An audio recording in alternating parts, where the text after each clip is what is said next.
Dios les bendiga, hermanos, hermanas. ¿Cómo estamos esta mañana? ¿Bien? Qué bueno, gracias a Dios que estamos en la casa del Señor.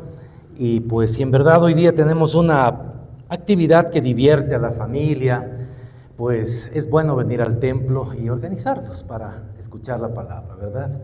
Bien, este día domingo, hermanos, seguimos con la serie Vida, Familia y Sociedad. Vida, familia y sociedad. Hacia una espiritualidad cristiana emocionalmente sana. Ese tema hemos estado trabajando 3 meses aquí en la iglesia. Por favor, agradecería mucho, Estuardo, dame cerrando la puerta, ten la fineza, por favor. Entonces, hemos estado trabajando 3 meses este tema, ¿no? ¿Por qué? Porque en las encuestas que hemos hecho los últimos 3 meses en la iglesia, siempre surge el tema de familia como un tema prioritario para tratarlo en los mensajes. Entonces, otra forma de abordar el tema de familia es ese justamente, ¿no?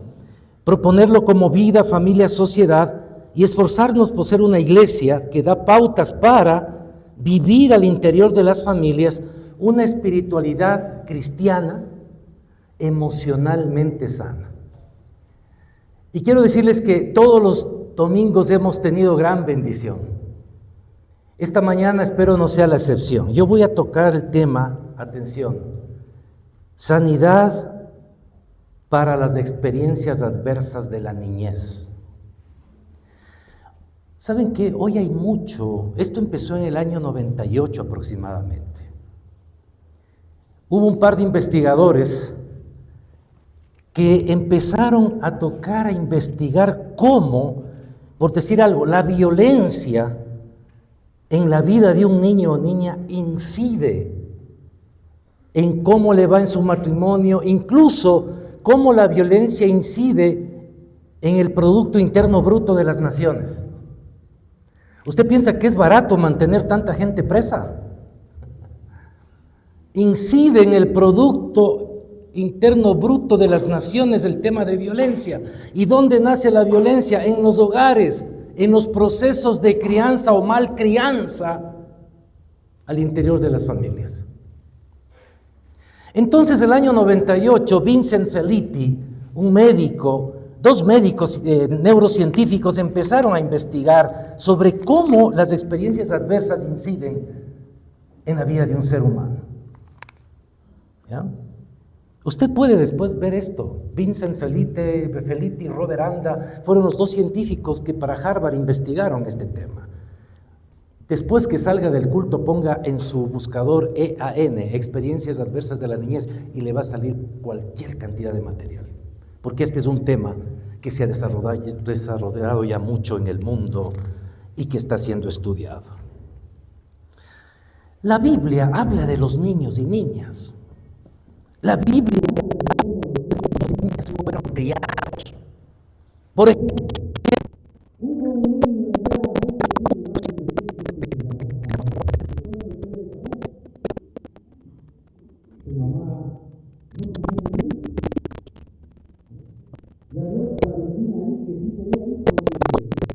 y le pudiaba, ¿no? En esa cultura una mamá que no tenía hijos era lo peor. Y le provocaba a la pobre Ana. Y ella empezó a orar: Señor, dame un hijo. Y si tú me das un hijo, yo lo voy a consagrar al templo para que te sirva. ¿Y saben qué? Dios hizo el milagro y ahí nació Samuel. Y Samuel fue un niño amado, esperado. Samuel, todo nombre que termina en él, en Israel, quiere decir Jehová, él. Sam, pedido a Dios. Le puso ese nombre Samuel porque ella lo pidió a Dios. Y fue un niño pedido a Dios. Y óyeme lo que te voy a decir. Después investiga. Métete en tu buscador y comprueba si lo que te digo es verdad o no. ¿Sabes que la OMS hizo una investigación en América Latina hace unos años atrás? Y oh sorpresa, en América Latina, en nuestro continente, de cada 4 hijos que nacen, 3 son no deseados. Vuelvo a repetir, En América Latina, de 4 niños que nacen, 3 son niños no deseados, no esperados, no pedidos. Tan solo uno es como Samuel, pedido a Dios, anhelado, buscado. Los otros 3 vienen por embarazo adolescente, etcétera, etcétera, etcétera. ¿Cómo afecta eso a América Latina? Por favor, estamos hablando de un tema serio. Por eso la serie del mes es Vida, Familia y Sociedad. Y bueno, Samuel fue entregado al sacerdote Elí. Esa imagen debe ser preciosa. Es un niño chiquito todavía. No cumplía ni los 5 años cuando su mamá dijo: estás listo para que empieces a ayudar al sacerdote en el templo. Y un día llegó con el niño y le dijo a Elí: mira, este es el bebé que yo te pedí. ¿Te acuerdas que venía a orar al templo? Pedía a Dios. Aquí está consagrado a Dios. Y lo internó en las labores del sacerdocio. Y a mí me llama poderosísimamente la atención un detalle que está ahí en el libro de Samuel. ¿Saben qué? No había espacio para que duerma un niño en el lugar sagrado. ¿Y saben lo que hizo Samuel? El profeta, ahí me perdí. Lo que hizo el sumo sacerdote, ¿no? ¿Qué hizo él? Dentro del lugar santísimo donde estaba el arca del pacto. Sí, exactamente, ¿no? Puso una camita al ladito para que ahí duerma Samuel. Elí, el profeta Elí. ¿Y saben qué? Él dormía junto al arca del pacto, Samuel, cuando era guagua. Imagínense lo que demanda eso, un nivel de santidad total. Y ahí dormía Samuel. Entonces fue un niño, miren, que fue entregado, fue pedido. Y una noche ahí, durmiendo al pie del arca del pacto, escuchó una voz, ¿no?, que lo llamaba. Samuel, Samuel. Y él se fue. Elí, ¿me estás llamando? No, yo no te estoy llamando. 3 veces, a la tercera, Elí entiende, ¿sabes qué? La próxima vez responde a Dios. Es una historia.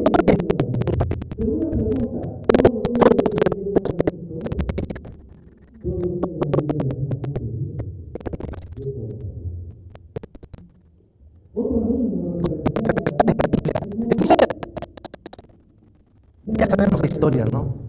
Israel en Egipto. Y uno de esos faraones terribles se da cuenta: estos judíos se están multiplicando demasiado. Y algún rato van a ser más que nosotros y nos van a subyugar. Y manda un decreto: maten a todos los niños varones que nazcan. Y empieza una matanza, hermanos, de niños hebreos. ¿Qué hace la mamá y la hermana de Moisés? Y ahora, es que el guagua lloraba y por ahí pasaban los soldados de Egipto, y ahora, hasta que ya no hubo cómo, y le hicieron una canastita. Y fue la hermana a ver, me puso, y la canasta se fue en el río. Y oh sorpresa, ¿no? Dios está moviendo todo allí. La hija del faraón había salido a tomar el baño de la tarde. Y ve y se acerca. ¿Y este bebé? Y dice: de los hebreos ha de ser, pero está precioso como para matarlo. Y llama a una nodriza: coge, yo lo voy a criar. Y como Dios está obrando, ¿a quién llama para que sea la cuidadora de ese bebé? La mamá terminó cuidando en el palacio del faraón a Moisés. Eso dice la Biblia. Qué lindo, qué bello. Pero ¿será que todos los niños hebreos tuvieron esa suerte en ese momento? No.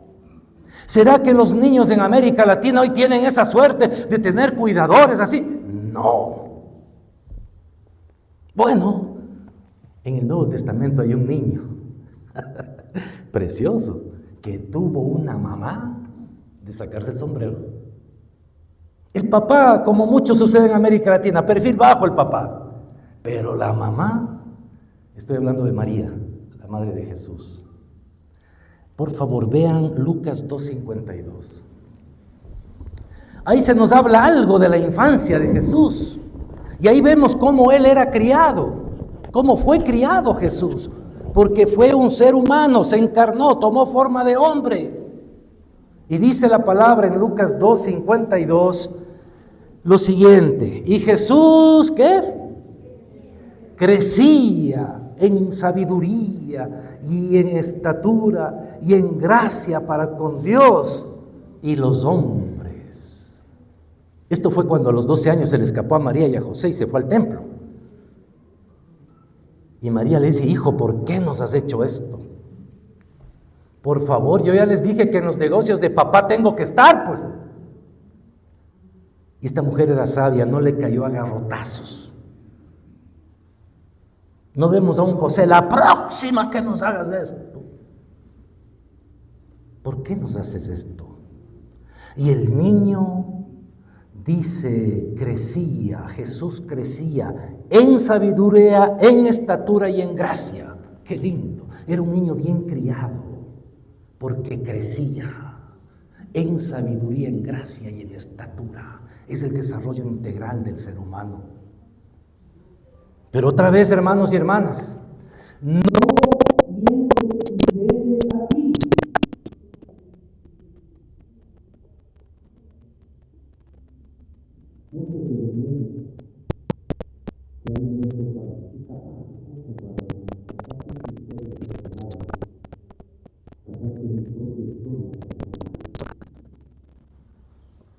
crecemos o han crecido en ambientes de violencia intrafamiliar.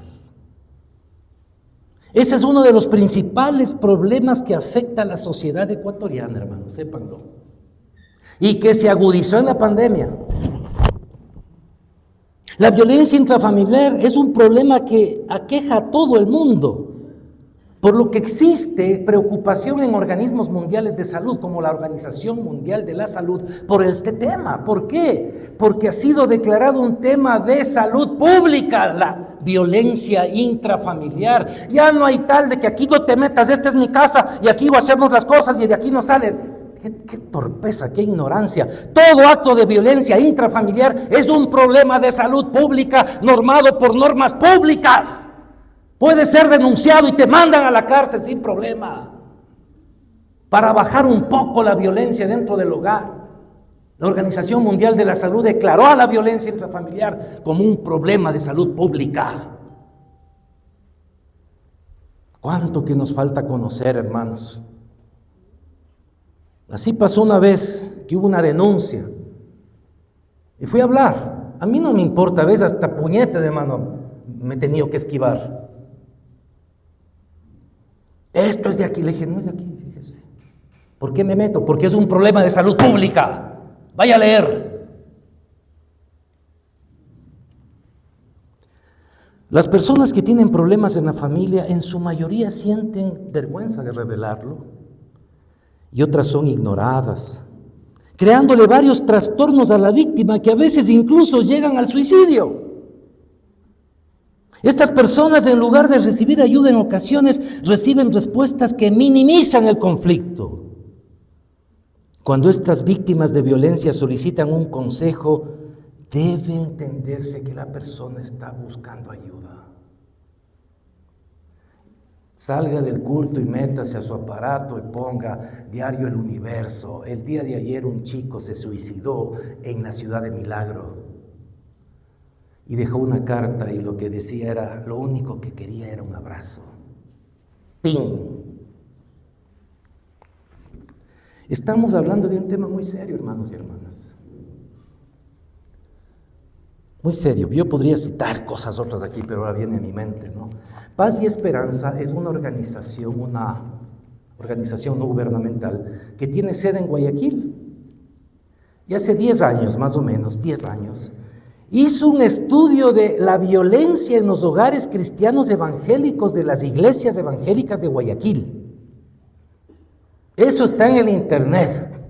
Puede encontrarlo. Todo lo que uno dice usted lo puede encontrar ahí. Paz y Esperanza. Y hermanos amados, fue una cosa tremenda. El nivel de violencia en los hogares cristianos evangélicos de las iglesias de Guayaquil era exactamente más o menos el mismo índice de los hogares no cristianos.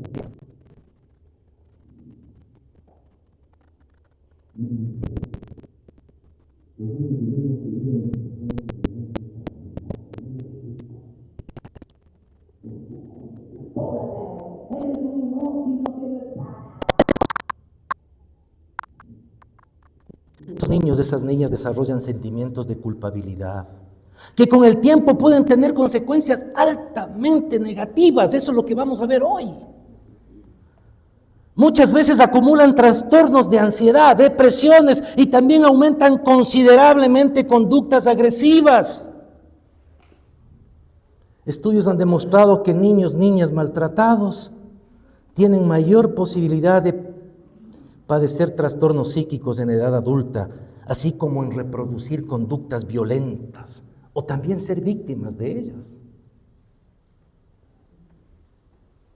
En las escuelas, en los colegios, se termina a veces por fulminar a un niño o una niña, tomando en cuenta que niño o niña es hasta 17 años, 11 meses, 30 días. Desde ahí estoy hablando. Se termina de fulminar a un niño o niña con una etiqueta, se lo etiqueta. Este es problemático, conflictiva. Yo soy muy fuerte en los talleres de maestros de escuela dominical de esta iglesia. Si hay algún maestro aquí sabrá que estoy diciendo la verdad. Aquí no es posible tratar así a los niños. Porque la iglesia es iglesia, no es el Estado, no es la casa. Y aquí estamos para edificar vidas, no para terminar de destruirlas. Y hermanos, este tema debe ser tratado en la iglesia. ¿Por qué no? Satanás sabe que destruyendo a un niño o niña, está destruyendo a un adulto, y más adelante estará destruyendo un hogar, y más adelante estará destruyendo una sociedad.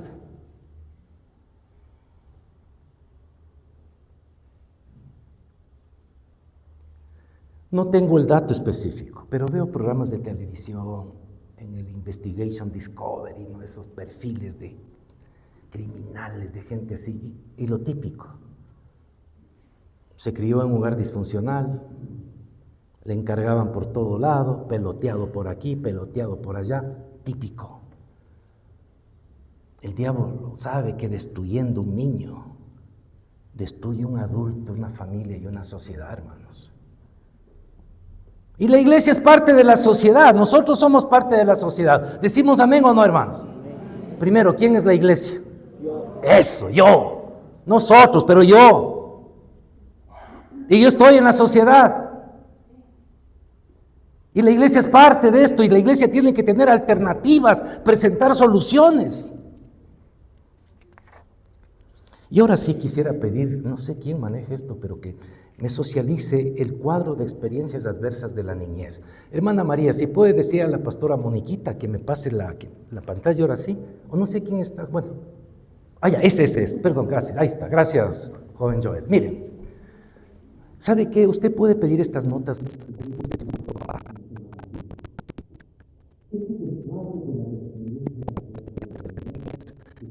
como resultado de la investigación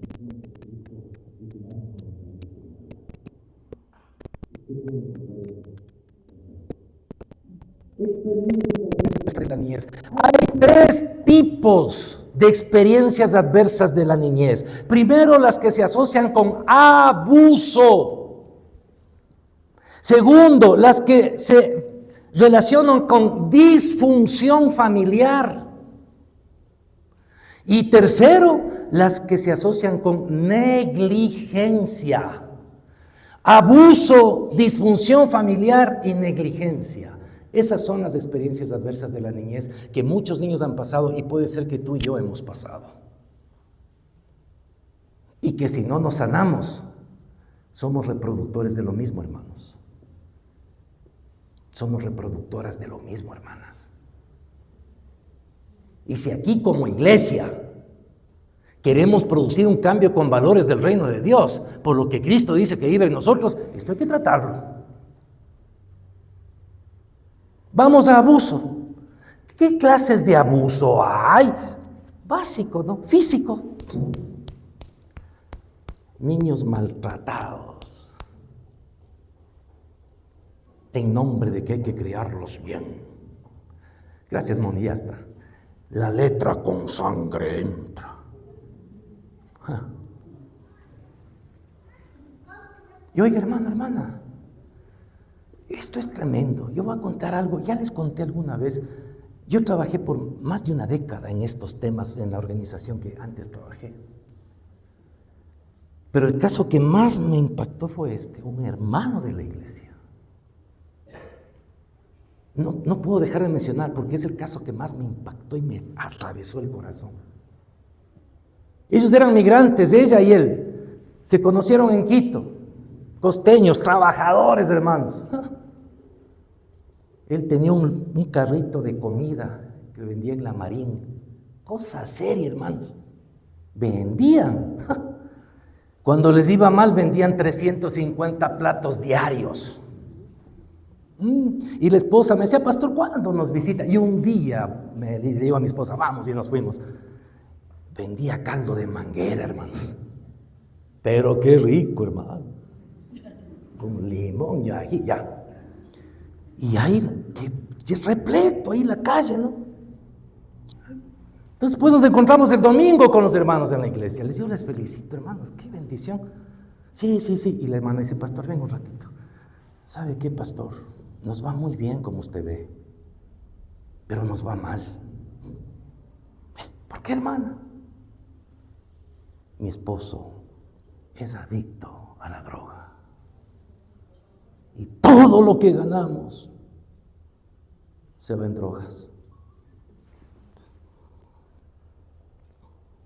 Pastor, nos levantamos 3 de la madrugada y llegamos 3 de la tarde a la casa, a seguir trabajando para el otro día.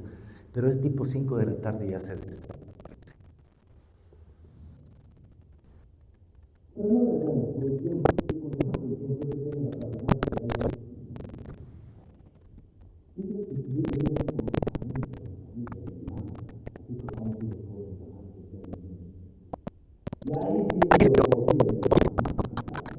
Había tiempo, le digo, venga, hablemos. Habíamos hablado ya varias veces. Pero dije, usted no sale de aquí, hermano, si usted no me dice qué es lo que a usted le ha conducido a esta práctica. Y yo estaba pensando en esto.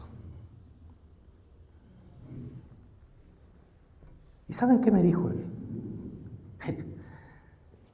Impresionante para mí, me acuerdo la imagen donde estábamos sentados todos, porque empezó a llorar. Ya no lloraba, gemía.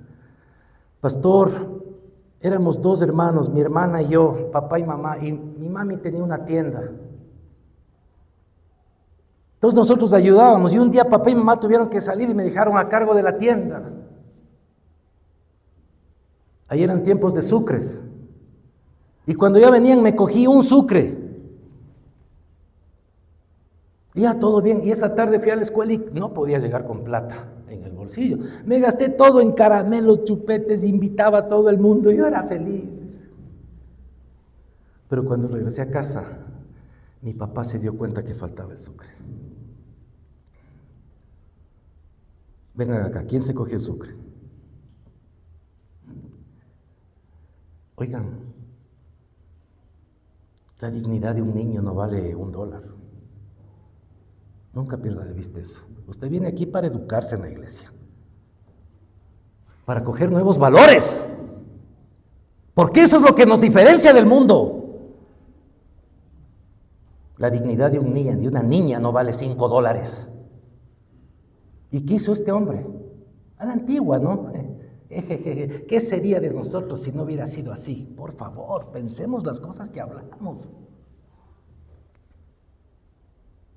Le amarró un cabo al niño en el cuello, lo paró en un taburete y le pasó por una viga de arriba. Y cogía y temblaba. Fuiste vos, confiesa. Y él lloraba. Y me tocó confesar, pastor, colgado de una viga. Tenía 8 años de edad. Cada que consumo se me viene eso a mi mente. Cómo el abuso físico incide en un adulto, en una economía de familia, en una economía de Estado, ¿me entiendes? Y por favor, métete a estudiar el tema si crees que estoy exagerando. Instrúyete, edúcate. Deja de estar viendo series semanales ahí. Hoy vi el nuevo término, la maratónica de las series. Déjate de hacer maratón de series. Pon ahí experiencias adversas de la niñez y ponte a estudiar. Qué bárbaro. ¿Cómo ese acto rompió el alma de este niño? Y era un hombre en drogas que no podía salir. Si tú vienes acá es aprender que hay nuevas formas de crianza. Ahora, si te vas a otro lado, que ya cantan bonito.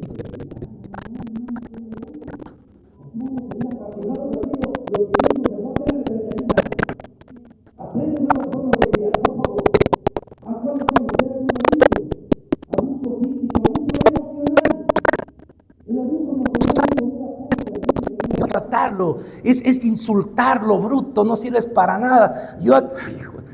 Ay, mi papá tenía un tema, mi papi fue un niño de Guayaquil, del Guayaquil profundo, ¿ah? Igual que mi madre. Y él a los 5 añitos empezó a vender carbón en Guayaquil, el Guayaquil de 1940, pues, ¿no? Y él siempre me decía, ay, hijo, nos decía a mi hermano y a mí, ¿no? Mi amado hermano. Ay, muchachos, yo a la edad de ustedes ya me trabajaba y me vestía solo, chico. Entonces nos hacía pedazos, hermano, porque todavía estábamos dependiendo de él, ¿no? Esas frases son fuertes. Si eso fue contigo, Dios te bendiga, pero ¿por qué tienes que echarle eso a tu hijo, a tu hija? ¿Qué te crees, Superman? ¿Qué, pues? Abuso emocional, insultar, no sirves para nada. Abuso sexual, lo que ya sabemos. Niños manoseados, abusados sexualmente, niñas. ¿Y sabes qué? El entorno familiar más cercano, por ejemplo, el de Moisés era su mamá, era su hermana. Jesús era José, María. De cada 10 casos de violencia sexual contra un niño, 9 provienen de su casa, 1 en la escuela.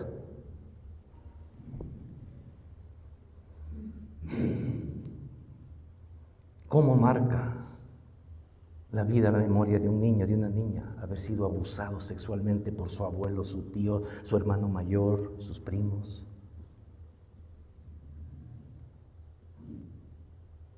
Experiencia adversa de la niñez, que si no sanamos, no vamos a poder sanar el proyecto de vida por más que nos esforcemos, porque hay una lacra, hay algo que daña allí. Abuso, disfunción familiar, qué tremendo, qué triste es esto. La primera disfunción familiar es el divorcio. El divorcio afecta, como usted no tiene idea, a un niño o una niña, hermano, hermana. Es la ruptura del vínculo de ellos. Y a veces los niños, no, pastor, han reaccionado con mucha madurez, los guaguas son bien maduros hoy día. Bueno, el niño queda adentro, ¿no? Con una ruptura. Esto afecta mucho a las niñas, que después no pueden establecer una relación sólida con un enamorado. Y a veces sin darse cuenta, perdón que lo diga, no siempre, pero a veces esa es la razón por la cual van pasando de mano en mano. Ah, ya.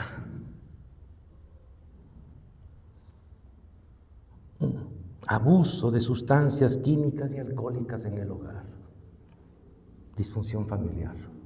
Papá llegaba borracho, nos tocaba escondernos. ¿Cuánto?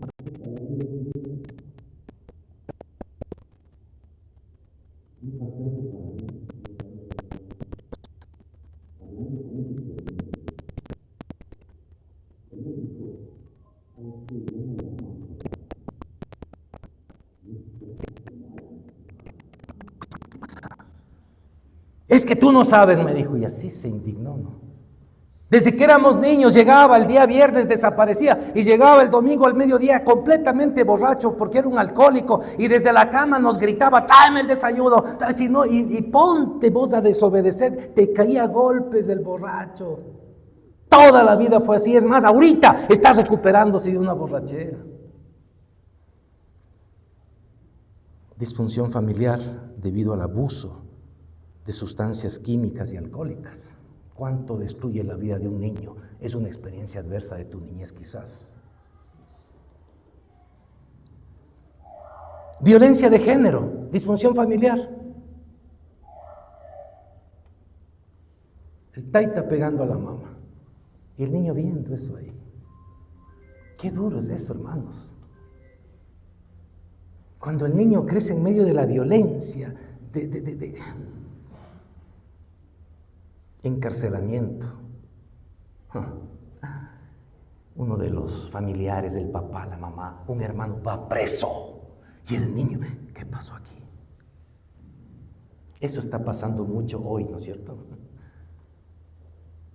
Eso daña la vida de un niño, una niña, ver que desaparece papá, ver que desaparece mamá. Esa es disfunción familiar por encarcelamiento. Pero también la última, por un problema de enfermedad de salud mental. Es muy difícil para un niño crecer en un contexto así. Y esa es una experiencia adversa. Por el tiempo, ¿cuáles son las malas prácticas que lleva experiencia adversa de la niñez relacionada a negligencia? Qué interesante. La negligencia no es tan violenta como el abuso. La negligencia no es tan evidente como la disfunción familiar, pero es igualmente terrible. ¿Sabes qué es la negligencia? La negligencia emocional. El papá que nunca le dijo a su hijo, te amo. A su hija, te amo, mi hija. ¿Por qué? Porque capaz que a él mismo nunca se lo dijeron. Entonces, no, ¿qué van a pensar? No, el guagua vaya después a patear con la otra pata.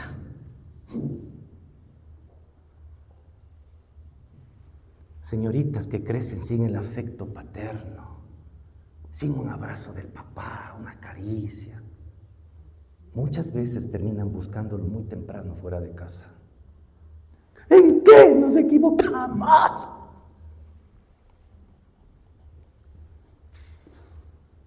Negligencia emocional.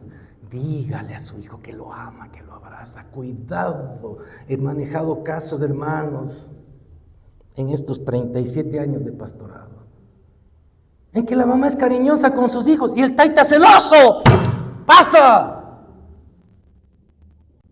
Pero no se lo dijo a su mamá, como que ya tuvieran algo.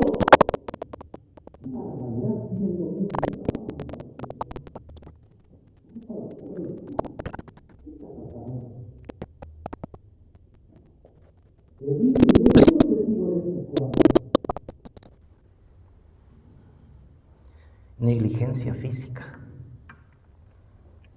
Estuve en varios talleres. ¿Sabe qué? Nosotros éramos 8 hermanos.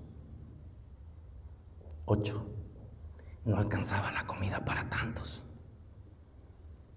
Y comíamos una vez al día.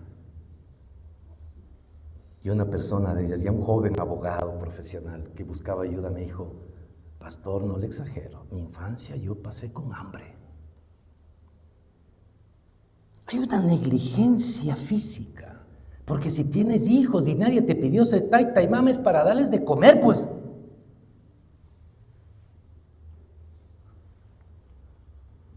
Ciertamente la situación de trabajo, de todo, sí, pero por favor, pues. Este es el cuadro de experiencias adversas de la niñez que destruye vidas. Y que si tú fuiste afectado por esto y no has sanado aún, tienes una altísima probabilidad de repetirlo. Las consecuencias de esto, ¿cuáles son? Niñez estresada, estrés tóxico. Qué tristeza ver niños pequeños ya con estrés tóxico. Alteración de desarrollo neurológico y físico. Niños que no logran desarrollar su coeficiente, no porque son tontos, sino porque eso se lo hicieron creer en casa con el abuso emocional. Niños que sienten que valen tan poco que por más que coma bien, no desarrolla.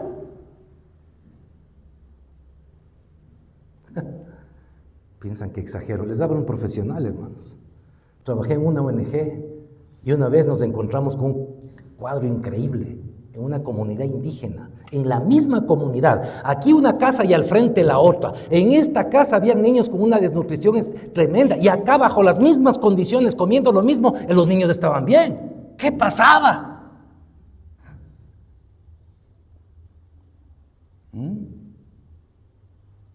¿Qué pasaba? ¿Saben qué?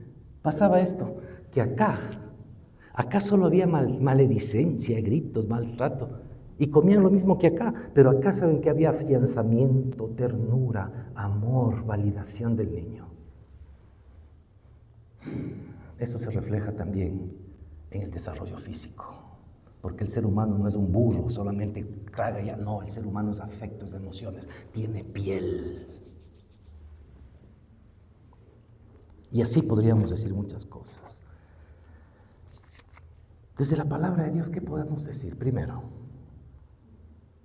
hermano, hermana, muy difícil en un mensaje tocar a fondo esto, hay que hacer un taller. Y si algún rato proponemos, venga, trabajemos, es que no tengo tiempo.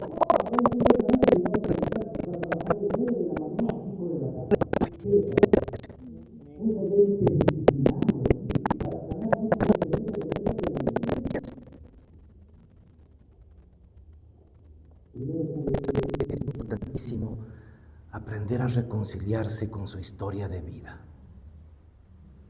Estábamos en Cuenca dando un taller y cuando en un momento determinado una participante, una chica, empezó a llorar y llorar, hay que dar contención en esos talleres. ¿Y saben qué era el caso? Sus padres se fueron con la crisis financiera. Hasta ahora son ilegales. Y le fueron llevando a la hermana chiquita, por ser más chiquita. Y a la más grandecita la dejaron. Bueno, ella era la hermana grandecita que quedó viviendo con la abuela. Se presentó a pedir visa para ir a ver a los padres, le negaron. Tenía más de 25 años de no ver a sus padres, aunque tenía todo. Era la que llegó en el carrazo, ella era la más elegante y era la que más lloraba. La migración termina siendo una experiencia adversa dentro de disfunción familiar. ¿Y saben qué? Hay que saber reconciliarse con la historia de vida.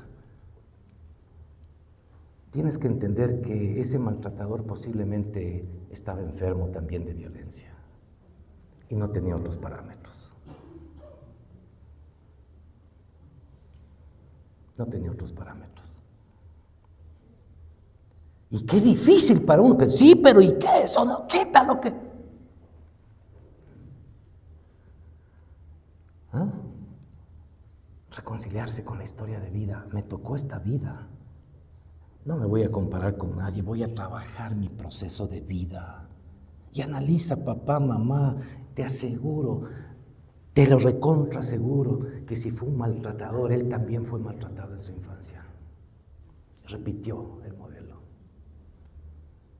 Ten compasión de él, no solo de ti. Eso es dar un salto de calidad y de madurez en la vida. Porque la otra, amargado, resentido, no me merecía, vamos a tomar. En Cristo tengo que aprender otras cosas. Ya está bien, el viejo hizo lo que pudo, se equivocó, lo perdono en el nombre de Jesús. ¿A quién tienes que perdonar esta mañana?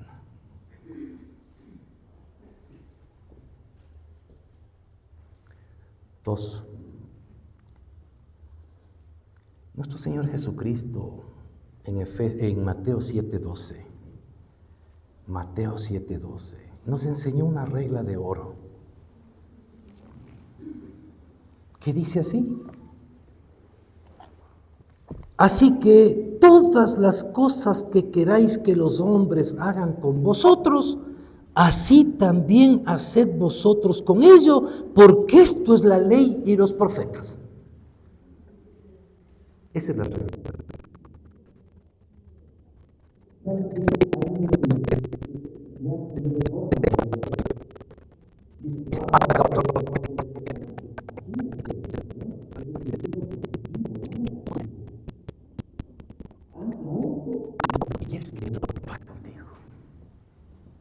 Yo fui un niño carente de afecto. Muy bien, voy a dar afecto a mis hijos para que ellos me den y voy sanando. No es que yo fui un niño agredido y ahora sí. ¿Quién rompe el círculo de la violencia? ¿Quién? ¿No vas a ser tú? Haz con otro lo que el otro quiere. Y ahí estás cumpliendo todita esta parte de la Biblia.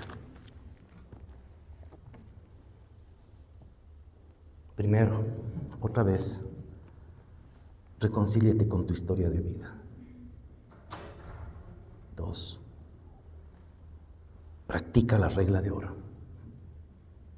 Haz con otro lo que el otro quiere que haga contigo, mi esposa, con mis hijos.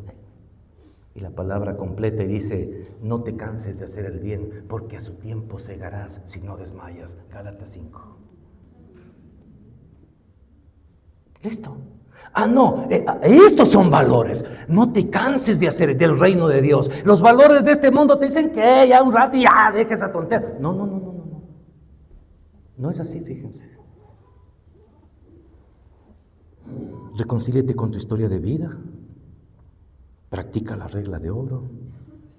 ¿Y saben qué? Es bien importante esto, hermanos y hermanas. Efesios 4:32. Ahí habla de lo que hace el nuevo hombre y la nueva mujer creados en Cristo. Efesios 4:32, por favor. ¿Qué hace el nuevo hombre, la nueva mujer creados en Cristo? Antes, sed benignos unos con otros. Ser buenos. Misericordiosos. Perdonándoos unos a otros como Dios también os perdonó a vosotros en Cristo. ¿Cuántos decimos amén? ¿Hemos sido perdonados por la sangre de Cristo? Ya, entonces ¿sabes qué? También tenemos que perdonar a aquellos que nos han hecho mal.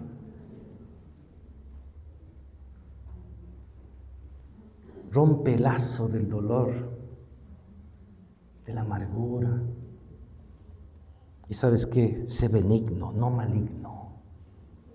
Sé misericordioso, perdona, porque al fin y al cabo Cristo también te ha perdonado a ti.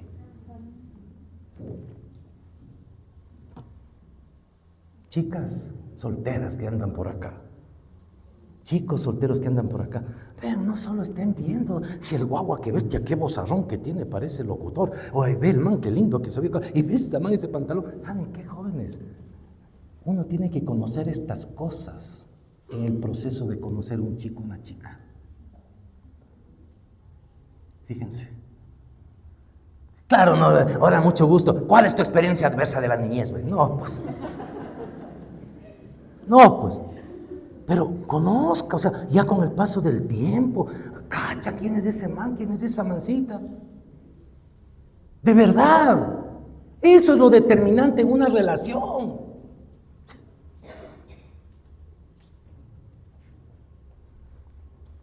Tanto que se queda por decir.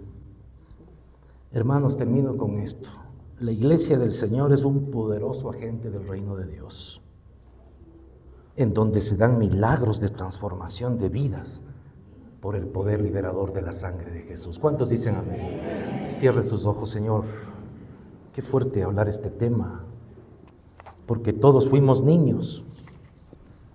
Y porque todos provenimos de un sistema de crianza patriarcal, violento, Señor.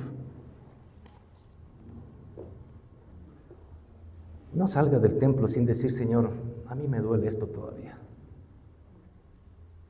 O perdón, me estoy equivocando en la crianza de mis hijos. Si eres papá y eres mamá, deja de estar enjuiciando a tu papá y tu mamá. Mira a tus hijos y dale nuevo sentido a tu historia. Por favor, aplica la regla de oro, hermano. Es mandato de Jesús. Sé misericordioso, no vengativo.